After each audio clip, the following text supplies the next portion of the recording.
This is the dense connective tissue.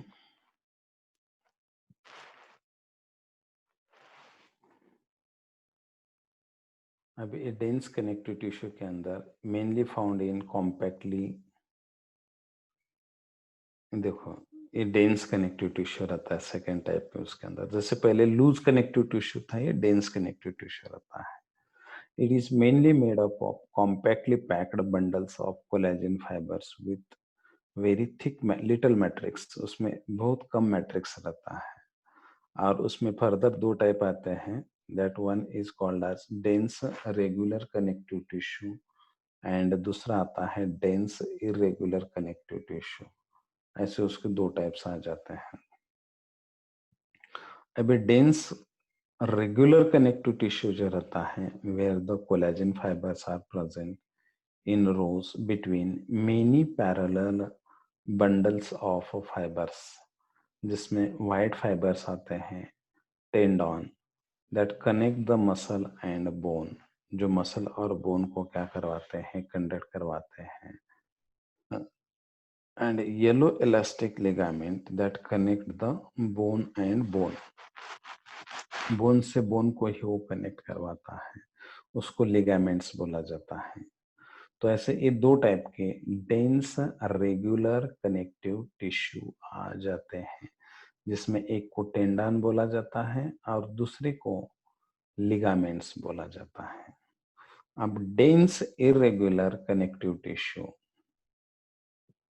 ये जो रहते हैं, they are having fibroblast with many fibres oriented differently. उसका एग्जाम्पल आता है that is called as skin. Dense irregular connective tissue के अंदर फाइब्रोब्लास्ट रहते हैं with many fibres oriented differently. जैसे कि स्किन के अंदर ये डेंस इरेगुलर कनेक्टिव टिश्यू रहता है। ठीक है, तो ये हो गए first type of areolar tissue के टाइप, लूज और डेंस कनेक्टिव टिश्यू के टाइप हो गए। अब उसमें ही नेक्स्ट टाइप आ जाता है, that is the supporting connecting tissue.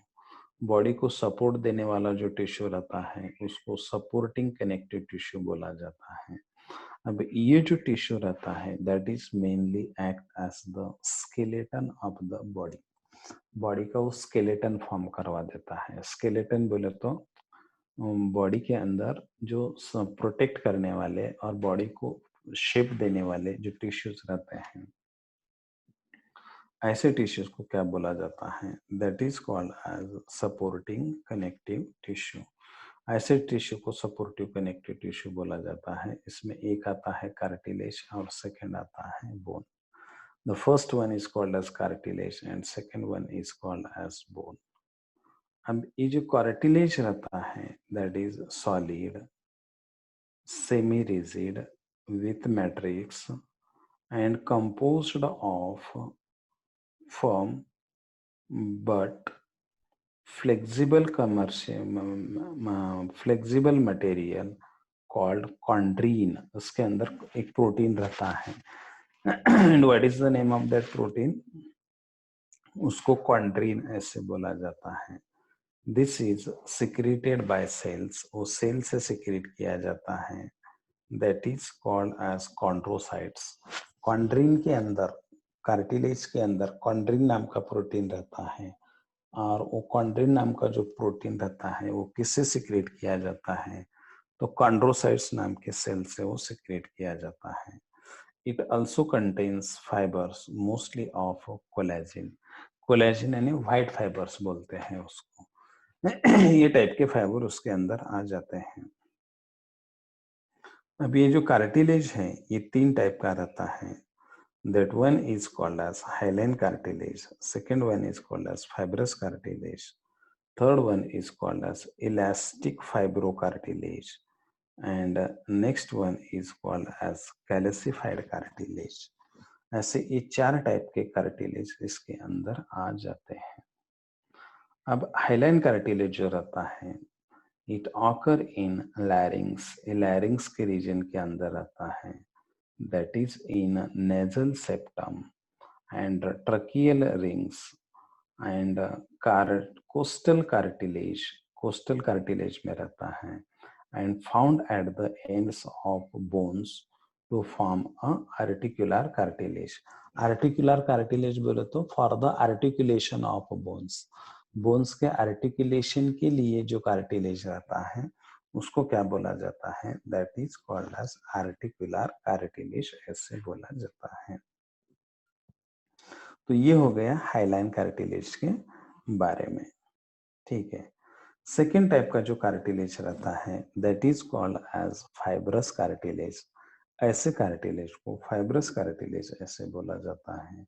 और ये फाइब्रस कार्टिलेज जो रहता है it contains the prominent fibres in matrix of two types.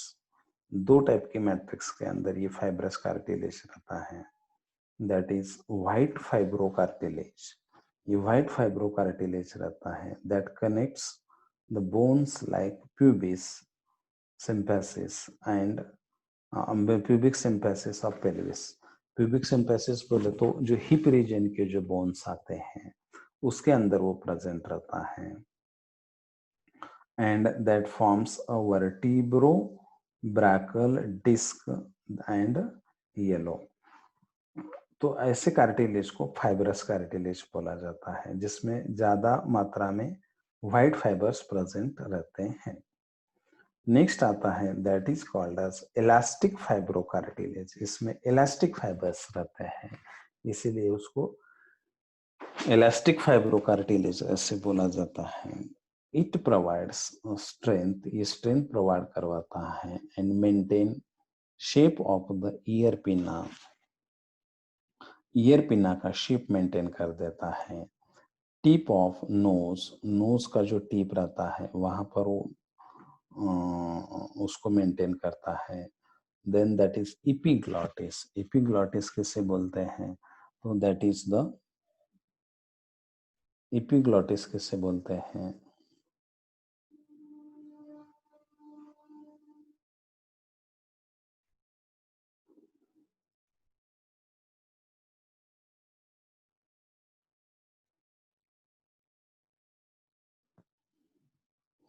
हाँ तो देखो इपिग्लॉटिस बोले तो ऊपर का जो कवरिंग रहता है यूस्टेशियन ट्यूब, ये यूस्टेशियन ट्यूब में रहता है। यूस्टेशियन अपने ईयर में से थ्रोट की तरफ एक ट्यूब आ जाती है उसको यूस्टेशियन ट्यूब बोलते हैं।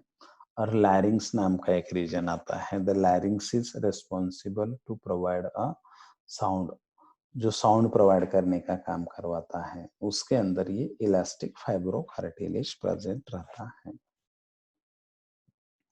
The next one is called as calcified cartilage. उसके बाद में नेक्स्ट आता है जिसको कैल्सिफाइड कार्टिलेज ऐसे बोला जाता है। अब ये cartilage matrix contains the granules of calcium carbonate, calcium carbonate के ग्रैन्यूल्स उसके अंदर प्रेजेंट रहते हैं and it is found in the suprascapula of pectoral girdle. Pectoral girdle बोले तो अपना शोल्डर का जो रीजन रहता है उसको पेक्टोरल गर्डल बोलते हैं, of frog and vertebrae of shark. और शार्क जो वर्टिब्री रहते हैं जिसमें कैल्सिफाइड कार्टिलेज प्रेजेंट रहता है। The next type of tissues आते हैं that is called as bone. ये जो बोन के अंदर टिश्यूज रहते हैं ये सॉलिड रहता है, रिजिड कनेक्टिव टिश्यू रहता है, that is the connective of consisting of 4 parts. वो 4 पार्ट से बना हुआ रहता है, that is periosteum, matrix, endosteum and bone marrow. Bone marrow बोले तो बोन का जो इनर लाइनिंग रहता है, कवरिंग रहता है, इनर मोस्ट पार्ट रहता है उसको बोन मैरो बोला जाता है and that is completely covered with dense and white fibrous sheath that is called as periosteum. Bone के ऊपर सबसे ऊपर जो कवरिंग रहती है उसको पेरिओस्टियम ऐसे बोला जाता है। जो spaces called as lacunae occur in the matrix, ये बोन के मैट्रिक्स के अंदर रहते हैं and each lacuna occupied by a flat bone are osteocytes and they are metabolically inactive cells. ऐसे जो सेल्स रहते हैं वो मेटाबॉलिकली इनएक्टिव सेल्स रहते हैं, तो उसको बोला जाता है that is called as supportive connective tissue. उसको सपोर्टिव कनेक्टिव टिश्यू ऐसे बोलते हैं। ठीक है, उसके बाद में नेक्स्ट टाइप ऑफ जो टिश्यू आते हैं that is called as vascular connective tissue, also called fluid connective tissue, उसको ही fluid connective tissue बोलते हैं। And these are specialized connective tissue that circulate through the cardiovascular system, and it is broadly classified as two main types, that is blood and lymph। उसके अंदर blood भी रहता है और lymph भी रहता है। ये वेस्कुलर कनेक्टिव टिश्यू हो गया।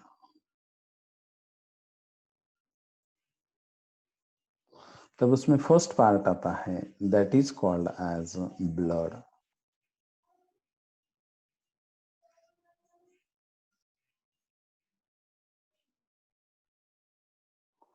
Blood is the mobile and softest connective tissue। Blood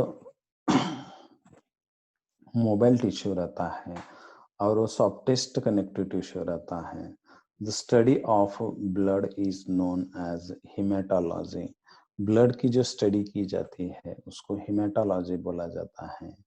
in human beings volume of blood is around 5 to 6 litre. 5 से 6 लीटर तक ब्लड बॉडी के अंदर रहता है। And it makes of 6 to 10% of total body weight. Body का जो total weight रहता है उसमें से 6 से 10% बॉडी वेट किसका रहता है? ब्लड का रहता है। अब ब्लड क्या रहता है बॉडी का? तो that is the main transporting system of the body. जैसे कि न्यूट्रिएंट्स को ट्रांसपोर्ट करना, गैसेस को ट्रांसपोर्ट करना, हार्मोन्स को ट्रांसपोर्ट करना, एंटीबॉडीज को ट्रांसपोर्ट करना, ये ट्रांसपोर्ट करने का वो काम करवाता है। इसीलिए उसको chief transporting system of the body बोला जाता है। अब blood is salty in taste, क्योंकि उसका अल्कलाइन ये रहता है, पीएच रहता है। And that is heavier than the water, और वाटर से हेवियर रहता है। और viscosity of blood is 4.7। Blood की विस्कोसिटी 4.7 रहती है। और ब्लड का जो पीएच रहता है that is 7.3 to 7.4 and it is slightly alkaline, वो थोड़ा अल्कलाइन रहता है।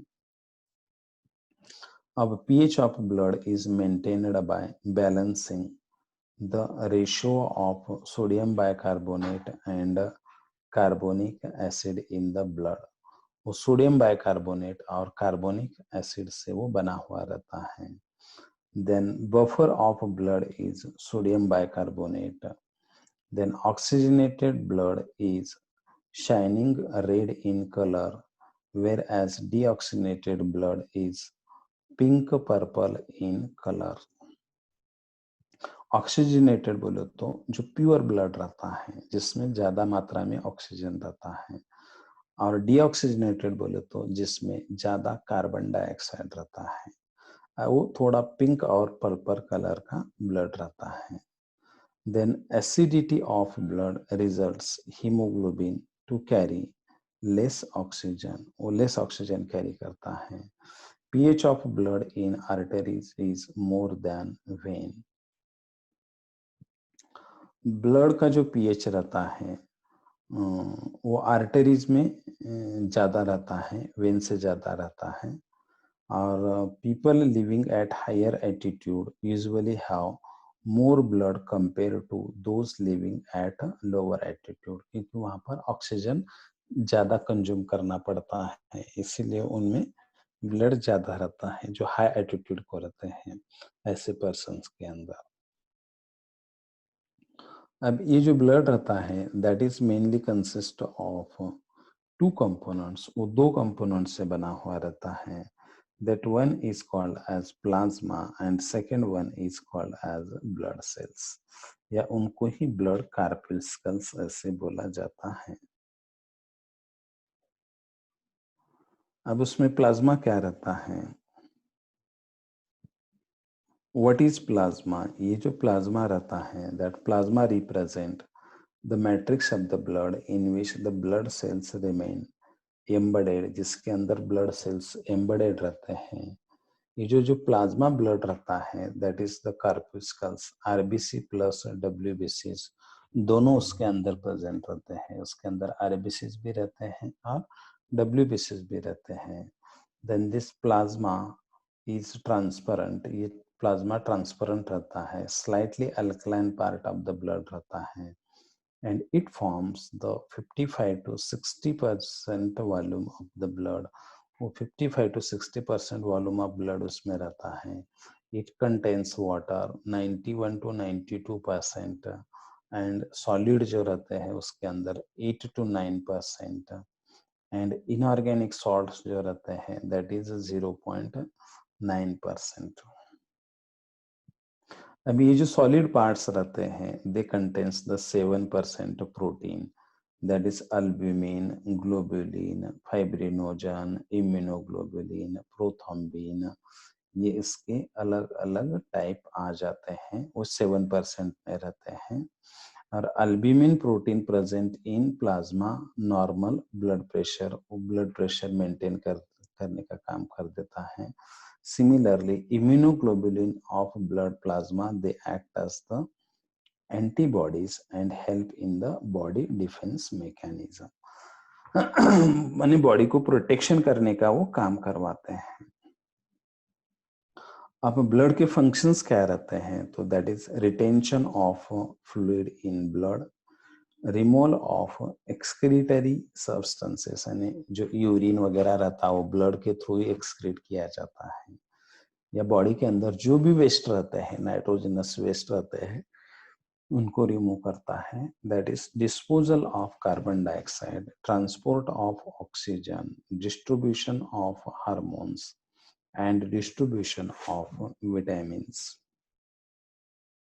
ये ब्लड प्लाज्मा का ही रोल रहता है। रेगुलेशन ऑफ वाटर बैलेंस, वो वाटर बैलेंस करने का भी काम करवाता है। And it contains the antibodies to help the resist of infection, और इन्फेक्शन अवॉइड करने का वो काम करवाते हैं। तो this is about the blood के अंदर जो प्लाज्मा रहता है, ये प्लाज्मा का फंक्शन हो गया। अब बाकी उसका जो सेकेंड पार्ट रहता है, दीज आर द ब्लड कार्पस्कल्स। तीन अलग अलग टाइप के ब्लड कार्पस्कल्स आते हैं, आरबीसीज, डब्ल्यूबीसीज और प्लेटलेट्स, इसके तीन टाइप्स रहते हैं। उसको हम कल पढ़ लेते हैं।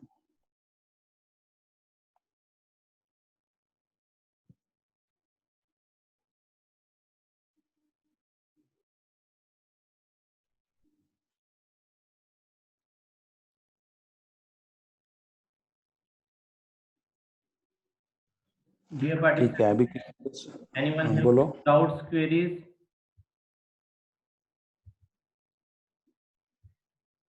You can ask from unmuting yourself. Otherwise, you can also able to ask from the chat. You can unmute your microphone for asking. Otherwise, you also can chat. Anyone have doubts?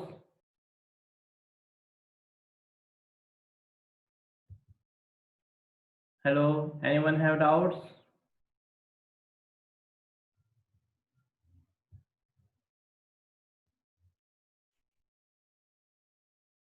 Yes, Arish, I will going to upload this video, but up to till 12. Anyone have doubts?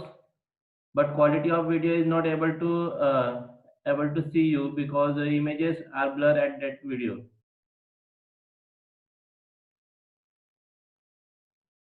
You just able to hear voice, nothing else.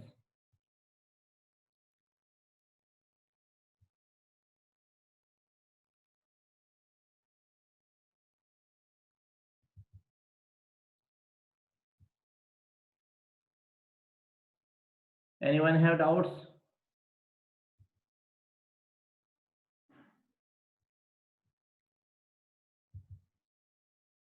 Okay.